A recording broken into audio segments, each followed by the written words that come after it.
Euzu billahi mineşşeytanirracim. Bismillahirrahmanirrahim. Əziz, mübarək Ramazan ayının günlərindəyik, qiymətli günlərdəyik. Allah bizləri inşallah bu gündə həqiqi oruç tutub Allaha bəndə olanlardan qərar versin. Bəhsimiz Quran-ı Kərimdən misallarla bağlıdır. Bu gün də inşallah Allah Taala'nın Quran-ı Kərimdə mübarək Yasin surəsində çəkdiyi bir misalla bağlı inşallah sizin diqqətinizə çatdıracağam.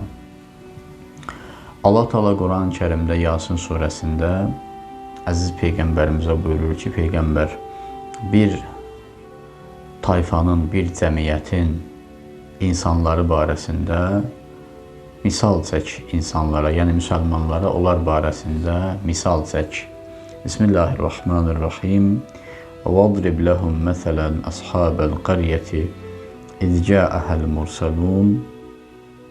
Sonra ayənin ardı var, buyurur ki, وَجَاءَ مِنْ أَقْصَى الْمَد۪ينَةِ رَجُلٌ يَسْعَى قَالَ يَا قَوْمِ اتَّبِعُوا الْمُرْسَلِينَ. Sadaqallahul aliyyul əzim.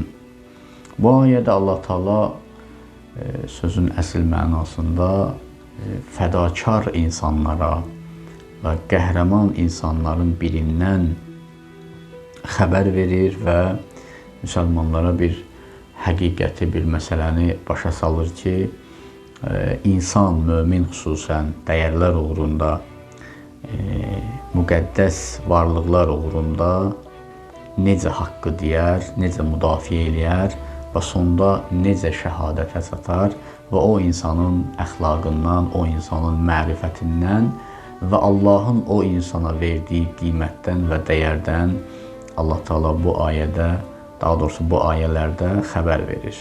Buyurur ki, Peyğəmbər onlara misal vur, onlara məsəl çək. Nəyi məsəl?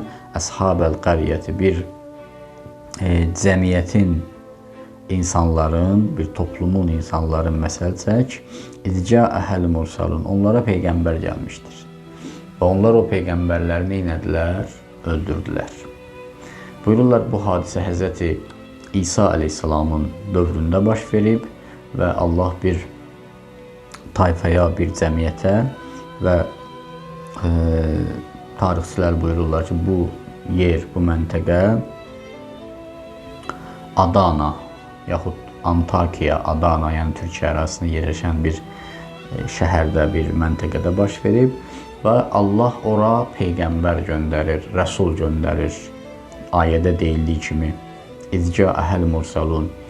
Yazırlar, bir Peyğəmbər gəlir, o Peyğəmbəri öldürürlər. İki Peyğəmbər gəlir, o Peyğəmbəri öldürürlər. Üçüncü Peyğəmbərdə Câə min əqsəl mədinəti, şəhərin bir ucqar yerindən, şəhərin qırağında yerləşən bir kənddən bir kişi gəlir. Rəculun, Quran deyir, o bir kişi idi, kişi gəlir. Yəs'a qalə ya qavmi ittəbi'ul mursalin. Səy edərək gəlir, yəni həyəcanlı şəkildə gəlir. Sanki bir qaça-qaça, tələsərək gəlir. Deyir, ey mənim qovmum, ey mənim cəmiyyətim, ey mənim cəmaatım, Peyğəmbərlərə tabi olun, öldürməyin Peyğəmbərləri. Və bu kişinin, bu Peyğəmbərləri, Allahın, Rəsulların müdafiə edərək bu kişini də neynirlər?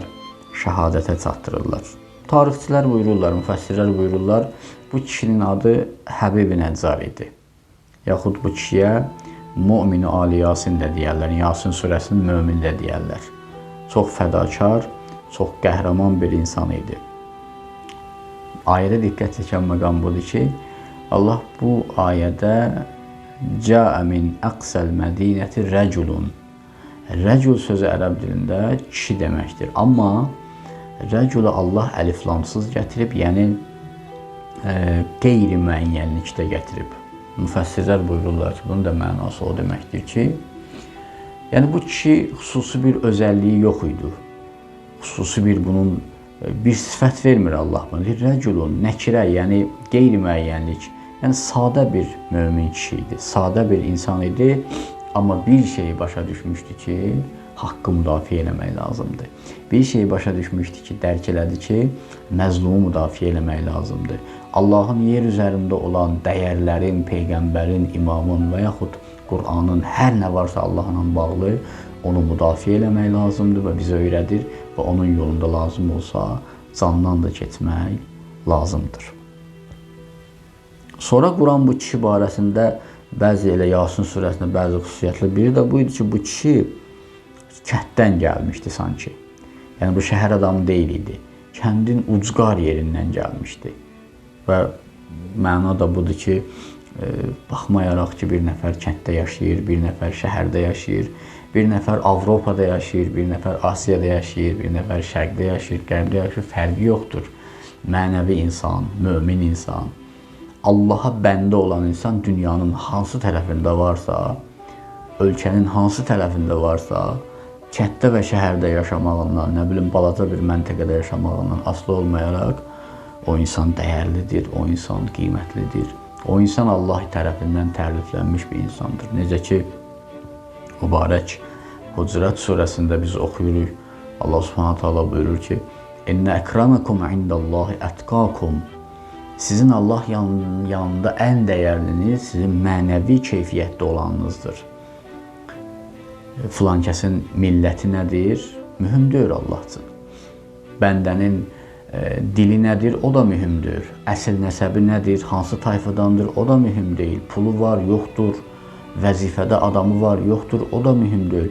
Kənddə yaşayır, şəhərdə yaşayır, Asiyada yaşayır, Avropada yox. Əsas odur ki, müsəlmandır və mömindir və bunun mənəvi keyfiyyəti olduğuna görə bu Allah yanında əkrəməkum indallahi ətqakum, Allah yanında ən qiymətli və dəyərli insandır. Başqa bir xüsusiyyət ayə bu mömin kişiyə, yəni Həbibi Nəccara verir. Deyir ki, bu özün düşünən adam deyil idi. Ya qavmi, ey mənim cəmaatım, ey mənim cəmiyyətim. Yəni bizim dildə desək, mənim əzizlərim. Bu ürək yanmaq deməkdir.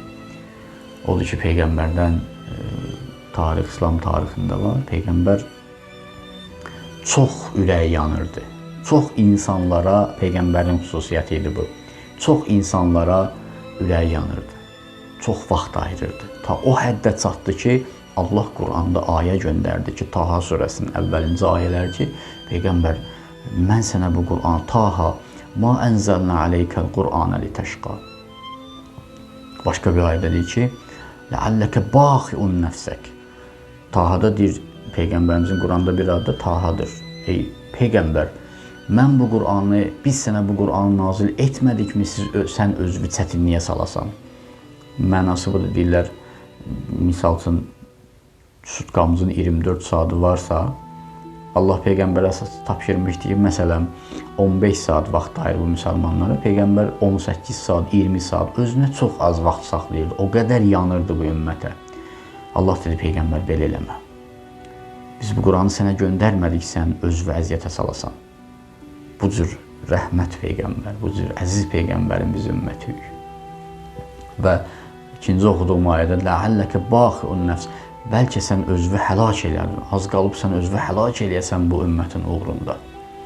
Mömin insan, cəmiyyətə ürək yanan insan bu cür olur. Allah Teala bu kişini də sanki Peyğəmbərlərin xüsusiyyəti var idi, bu kişiyə Allah şəhadət qismət elədi.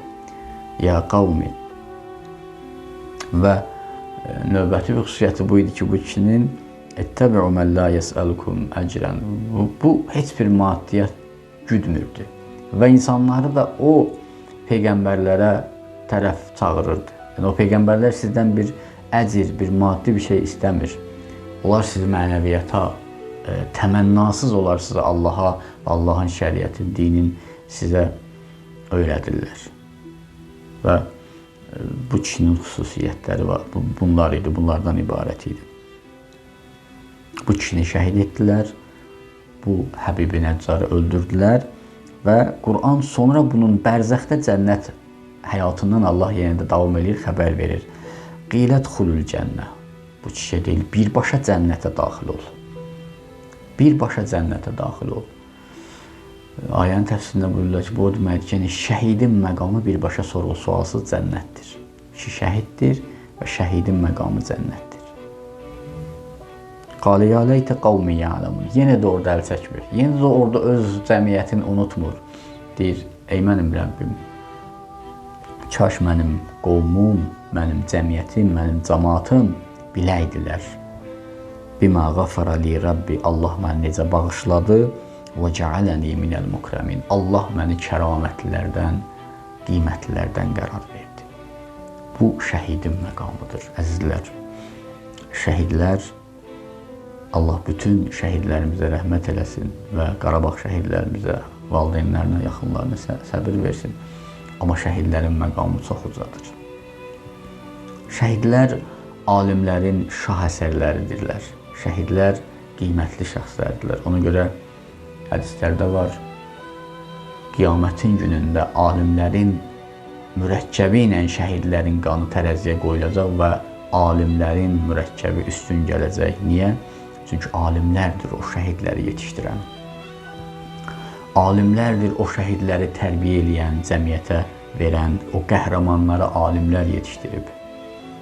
Ona görə bizim Qarabağ şəhidləri və İslam şəhidləri, Kərbəla şəhidləri hamısına biz baxanda görürük ki, onların Əhl-i Beyt məktəbində, Əhl-i Beytin qapısında ucalmışdılar. O mənəvi süfrənin çörəyindən yemişdilər ki, bu məqama çatdılar. Haqdan müdafiə elədilər, insanlıqdan müdafiə elədilər. Və həmçinin biz Quran-ı Kərimə baxanda görürük ki, Allah Subhanahu Taala həm elm və elmlə bağlı olan, alimlərlə bağlı olan məsələlərdən danışır və bəzi ayələrdə and içir və həmçinin Allah qəhrəmanlardan və şəhidlərdən danışır. Mən iki qism ayələrin hər tərəfindən, hər bir qismdən bir misal vurum. Məsələn, Qələm surəsinin əvvəlinci ayəsində buyurur ki, and olsun vel qalemi və ma yasturun. Nun vel qalemi və ma yasturun. And olsun qələmə və onunla yazılan sətirlərə, yaxud onun yazdığı sətirlərə. Qələm elm vasitəsidir. Və sətirlər mürəkkəb elm vasitəsidir. Yəni Allah elm vasitələrini and içir. Allah elmə qiymət verir. Necə ki, əziz Peyğəmbərimizə İqra bismi rabbikəl-ləzi xalaq. İlk nazil olan 5 ayədə oxu deyə müraciətlə başlayır. Və Adiyyat surəsinin əvvəllərində Allah and içir qəhrəmanların düşmənə qarşı həmləsinə. Vəl-adiyati zabha. And olsun o qaçaraq düşmənə həmlə eləyən atlara. And olsun o məqamlara, and olsun onların atının ayağının altından çıxan qığılcımlara. O qədər qəhrəmanlar, şəhidlər Allah üçün əzəmətlidir. Ümumiyyətlə, insan and içəndə nə üçün and içər? And içəndə and içdiyimiz şey dəyərli və qiymətli şey olmalıdır. Allah ki, bizi başa salmaq üçün and içir. Deməli, həmin Allahın and içdiyi dəyərlər, qiymətlər Allah yanında çox dəyərli və çox qiymətlidir. Və bu ayədən də başa düşürük ki, insan haqdan müdafiə eləməlidir və necə ki, Həbib-i Nəccar bu haqdan, bu həqiqətdən müdafiə elədi, dəyərləri müdafiə elədi, şəhadətə çatdı və Allah ona cənnət verdi və cənnətlə yanaşı da o arzu elədi ki, mənim tayfam, mənim qovmum, mənim cəmiyyətim kaş mənə verilən bu məqamdan xəbərlər olardı. Allahın verək izzətinə, cəlalına, Allah bizləri həqiqətən bu məqama çalışıb, şəhadət məqamına can atıb, çalışıb, səy edənlərdən inşallah bu əziz günlərdə qərar versin.